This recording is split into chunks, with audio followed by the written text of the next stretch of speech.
Hey guys, welcome to this belt building series where we're going to go start to finish building a basic Western belt. I'm going to show you every tool along the way that I use, and I'm also going to show you what I used before I had that tool. A lot of times when you're building up, you don't have all the tools when you're just getting started, but there's a lot of ways we can get around or improvise with what we have, and that's what I want to show you how to do. When I started leatherwork 17 years ago, I did it like a lot of people, diving in head first, not knowing what tools to use, what leather to use, and quite honestly a little terrified to make mistakes that were going to ruin my project and have to start over.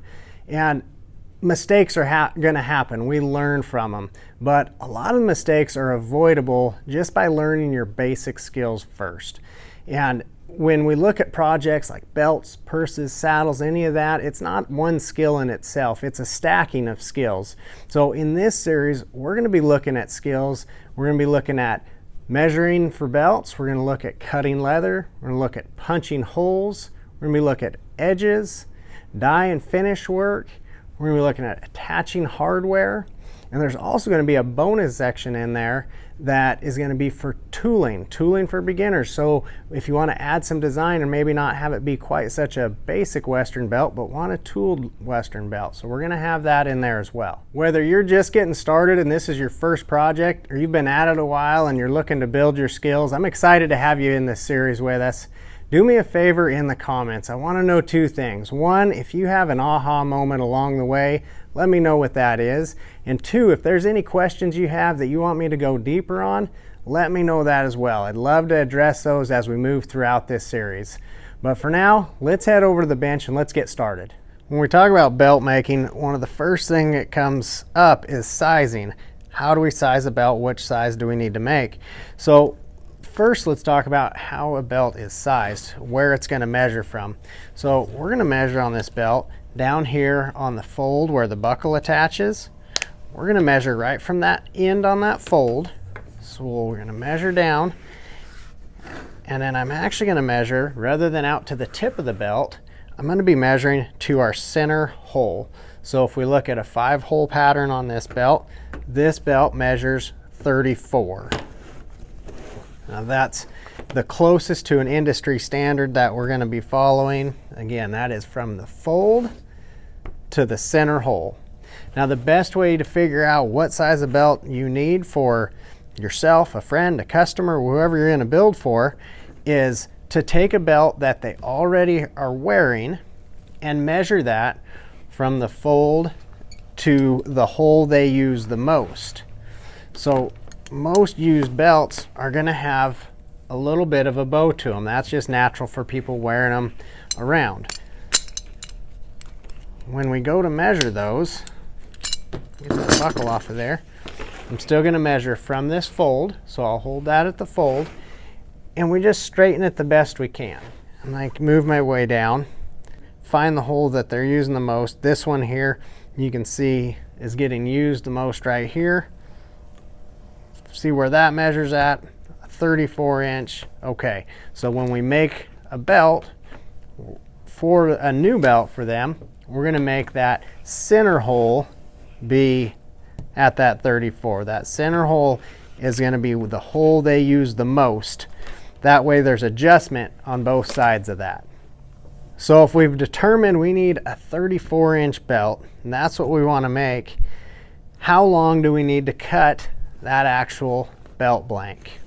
Now the leather that we're using here, another big question on any leather work is what type of leather to use, and there's so many things to dive into when we look at a deep dive into leather and the options. But a short answer for this series on what we're working on here, this is a veg tan leather, and this is a Herman Oak is the tannery that this is from. But the veg tan leather is going to be measured in the width there, or how thick this is, not the width. This is the width. So this is 1.5 inches wide on this belt. That's going to be your standard belt width. But the thickness of that, this particular blank is an 8/9 ounce, and that is referring to the thickness, not actually how much it weighs. So when we look at the thickness of that, this is an 8/9. a finished belt like this where I've actually put a liner on this and stitched it, these are a little bit heavier of a belt.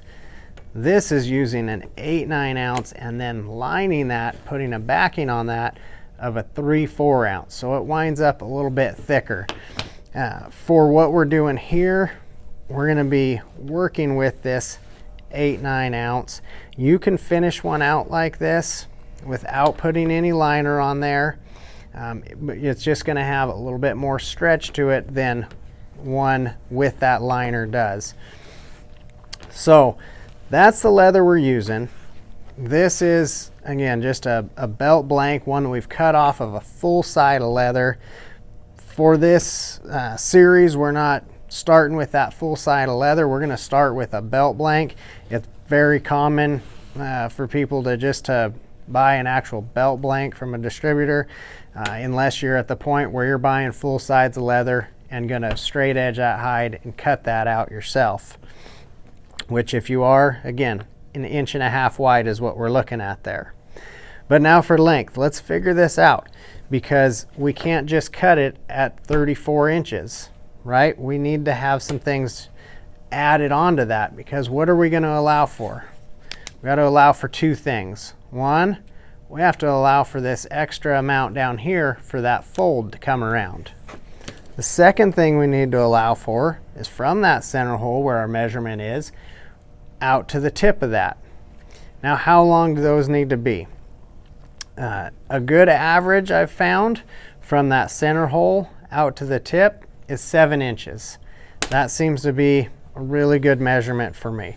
That can vary a little bit if somebody wants a little shorter tail or longer tail, but just starting out, just go 7 inches. That makes it easy to figure. Out here on this end, how long do we need that? Again, that's going to vary a little bit belt to belt, or more so maker to maker, but about 3 inches is what you're going to need there. We're going to keep numbers very simple. Now, if you want, you can get a set of templates and use these. Very handy for putting that down, and we can just mark all your holes right there as you go. When I started, I didn't have a set of templates. I had to do the math every time that I made a belt. So we got to figuring out what those measurements are. So, and that's the way we're going to do it here. We're going to do this as if we don't have any of our nice templates here. We're going to measure this out to start with. Now, on one end of our blank, we'd want that rounded end there. Really nice way to do that, the way I do it now, is I have what's called 1.5 inch round end punch. Now, this particular punch, this is a CS Osborne punch, works really well. Set that down where we want it to be, big mallet, whack, and it's done. Again, I didn't have this for quite a while. So before that, let's just grab our little traveler mug that we have here, center that up, and we can draw our rounded line there.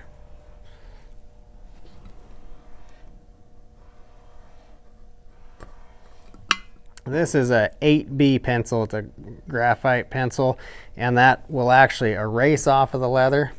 But for what you're doing, just grab a regular pencil if you need to. It's not the end of the world, because what we're going to do is wind up cutting that. Again, my fancy leather knife here is just simply a box knife from the hardware store. When I cut that, I want to keep my blade straight up and down. If we're wanting to watch a line, be careful. That's what people will get to watching that line and cutting like this to make sure they watch that line, and then you wind up with an angled cut like that. We don't want a big undercut. We want a nice square flush cut. So I'm going to make sure that blade's straight up and down.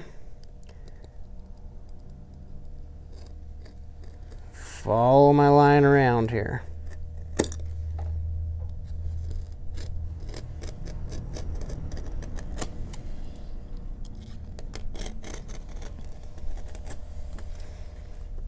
right, now we got a nice flush cut that's straight up and down there. So this template that I have, if I was going to measure this from the end of that belt to the center of our fold here, this particular template setup is at 3 1/4 inches to that center. Again, I just went to add in a little extra room there for bigger metal keepers and things like that.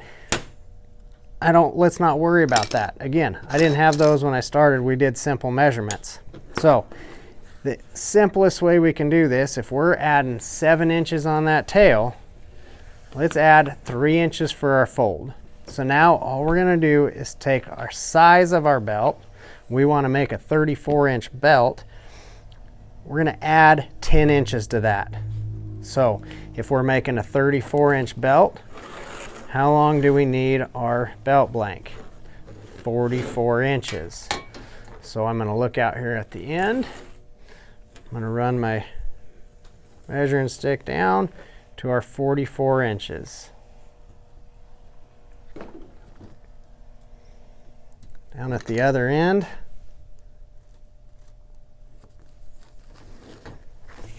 you simply make a mark across there. Now, for the tip of that belt, again, we have another punch that I use now. This punch here is called an English point, or an English point end punch. That one, again, we would set down on our leather there, line up that point, kind of eyeball that to the center of our belt, and then whap, hit that with the big maul. I didn't have one of those fancy punches when I started either. What I had to do was come, kind of eyeball the center there, figure out where that center point was. Let's get our trusty mug out again. If I have my pencil down on that center point, bring that mug to the end there.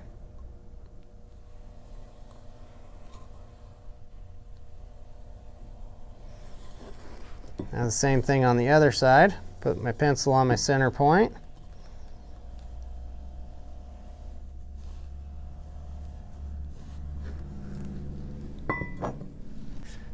Now we have our point measured on there. Now with our knife we can go ahead and cut these lines. Now here's one thing I've learned. Instead of cutting from that point back down to where this feathers off, I find it easier to cut from the edge of this belt down to that point.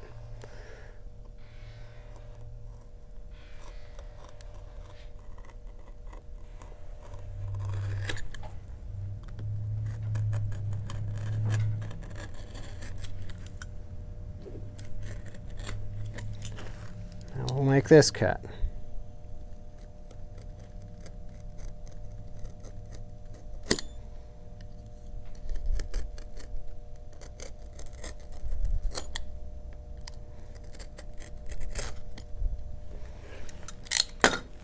Now we have our English point on there.